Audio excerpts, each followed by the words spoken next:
ترین اطلاعات کے مطابق اسٹیبلشمنٹ نے انتخابات کروانے کے لیے رضامندی ظاہر کی ہے، لیکن یہ رضامندی مشروط ہے۔ اس کے لیے کچھ شرائط رکھی گئی ہیں اور وہ شرائط عمران خان کو کمیونیکیٹ کر دی گئی ہیں، اور ابھی یہ بھی معلوم ہوا ہے کہ عمران خان نے ان شرائط کا جواب بھی دے دیا ہے۔ اور یہ شرائط اسٹیبلشمنٹ نے اس لیے رکھی کہ اسٹیبلشمنٹ اس نتیجے پر پہنچی ہے، اور جو ان کو رپورٹس ملی ہیں، کہ جس قدر بھی اس سسٹم کو طوالت دی جائے گی اسی قدر حالات مزید خراب ہوں گے، ملک بینک کرپٹ ہو سکتا ہے، ملک کے اندر بدامنی اور خانہ جنگی پھیل سکتی ہے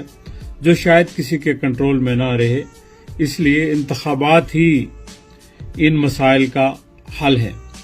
لیکن اب اگر انتخابات کروائے جائیں، غیر جانبدارانہ انتخابات کروائے جائیں، آزادانہ انتخابات کروائے جائیں، تو لگتا یہ ہے کہ عمران خان 2/3 میجارٹی سے واپس آ جائیں گے، اور پھر وہ کچھ ایسے اقدامات کریں گے جو شاید اسٹیبلشمنٹ کے لیے قابل قبول نہیں ہوں گے، یا ان کی نظر میں وہ بہتر نہیں ہے۔ تو اس لیے انہوں نے پہلے ہی عمران خان کو کمیونیکیٹ کیا ہے کہ اگر یہ شرائط عمران خان مان لیں تو انتخابات ہو سکتے ہیں۔ جو شرائط عمران خان کے سامنے رکھی گئی ہیں ان میں پہلی شرط یہ ہے کہ رجیم چینج آپریشن جو ہوا ہے اس کے خلاف کوئی تحقیقات نہ کی جائے۔ دوسری شرط یہ ہے کہ ارشد شریف کے کیس کے اوپر تحقیقات مزید نہ کی جائے۔ تیسری شرط یہ ہے کہ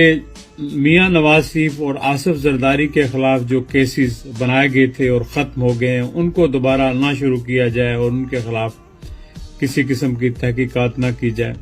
اور چوتھی شرط یہ رکھی گئی ہے کہ عمران خان کے اوپر جو قاتلانہ حملہ ہوا ہے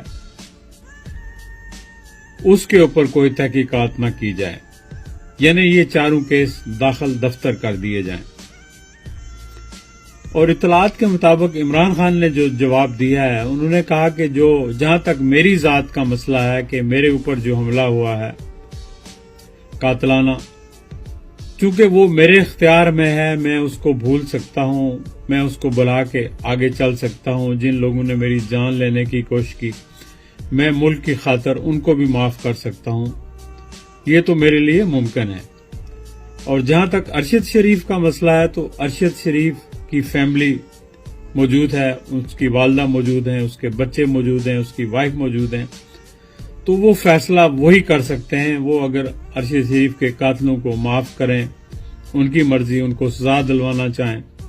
اور کیس کو پرسیو کرنا چاہیں تو ان کی مرضی، جیسا وہ چاہیں گے۔ اگر میری حکومت آ گئی تو ایسا ہی کرے گی۔ جہاں تک مسئلہ ہے رجیم چینج آپریشن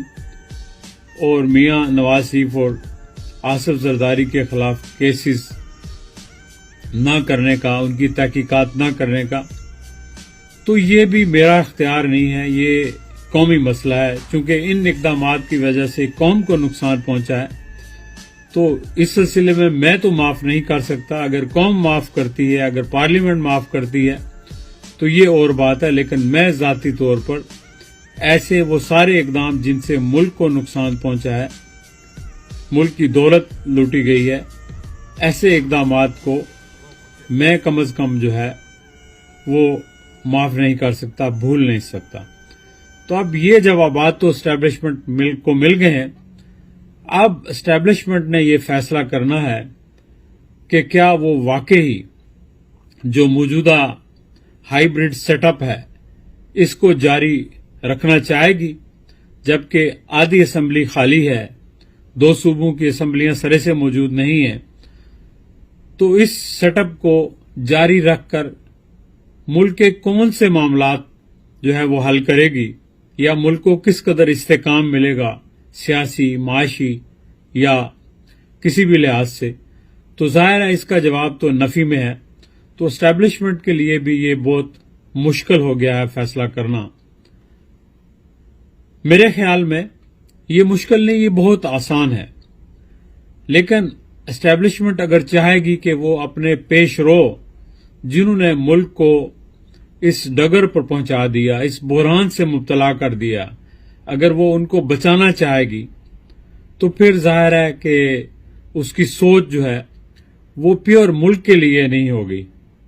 وہ عوام کے لیے نہیں ہوگی، وہ ان کو بچانے کے لیے ہوگی۔ تو جب بھی آپ جو ہے جانبداری سے سوچتے ہیں تو آپ صحیح فیصلہ نہیں کر سکتے۔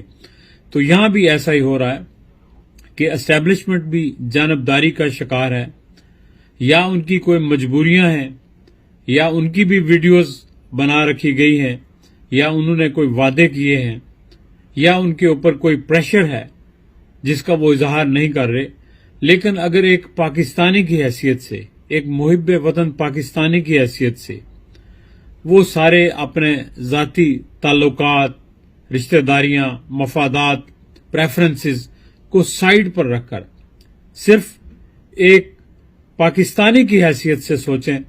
تو ان کو اس کا جواب مل جائے گا، اور جواب یہی ہے کہ ملک کے حالات بہتر نہیں ہو سکتے جب تک ملک کے اندر فری اینڈ فیئر الیکشنز نہ ہوں۔ الیکشنز میں جو بھی جیتے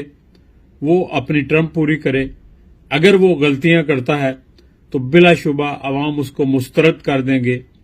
عوام کی کسی سے کوئی رشتہ داری نہیں ہے، عوام تو کسی حد تک پی ٹی آئی کی حکومت کے خلاف بھی کھڑے ہو گئے تھے، لیکن جب وقت سے پہلے پی ٹی آئی کی حکومت کو ختم کر دیا گیا اور اس کا نقصان عوام کے سامنے آیا، پھر اس کے بعد لوگ زیادہ عمران خان کے اور پی ٹی آئی کے سپورٹر بن گئے کہ ان کے ساتھ زیادتی کی گئی، ان کو اپنی ٹرم پوری نہیں کرنے دی گئی۔ تو لہٰذا یہ جو جوڑ توڑ ہے، پولیٹیکل انجینئرنگ ہے، یہ سارے کام اسٹیبلشمنٹ کو فی الفور چھوڑ دینے چاہیے اور ان کو اپنے سیکیورٹی سے متعلق معاملات پر فوکس کرنا چاہیے۔ اور جو ملک میں آگ لگا کر گئے ہیں باجوہ صاحب وقت سے پہلے ایک حکومت کو ختم کر کے اور ایک دوسری حکومت کو مسلط کر کے، جن کو وہ کہتے تھے کہ یہ چور ہیں اور ڈاکو ہیں، اور ان کے خلاف کیسز بنائے، ان کو نااہل کروایا، ان کو ملک سے باہر بھیجا، جیلوں میں بند کیا، آج پھر ان کو ملک کی کشتی کا نگہبان بنا دیا۔ تو یہ جو باجوہ صاحب کی کنفیوزڈ شخصیت تھی، یہ ان کی جو منافقانہ پالیسیاں تھیں، چال جس کو کہتے ہیں چال بازانہ پالیسیاں تھیں، ان کا نتیجہ ہے کہ ملک یہاں پہنچا ہے۔ تو آپ اپنے پیشرو کو بچانے کی کوشش نہ کریں، آپ صرف ملک اور قوم کے لیے سوچیں اور ملک کو انتخابات کی طرف لے جائیں، چونکہ اس کے علاوہ اور کوئی حل نہیں ہے۔ آپ کوئی بھی غیر آئینی اقدام کریں گے، اس کا رد عمل مزید ہوگا اور ملک کو مزید نقصان پہنچے گا۔ چلیں دوستو، اپنا خیال رکھیے گا، پھر انشاءاللہ آپ سے کسی اور وقت کسی اور موضوع کے حوالے سے بات ہوگی۔ بہت شکریہ، خدا حافظ۔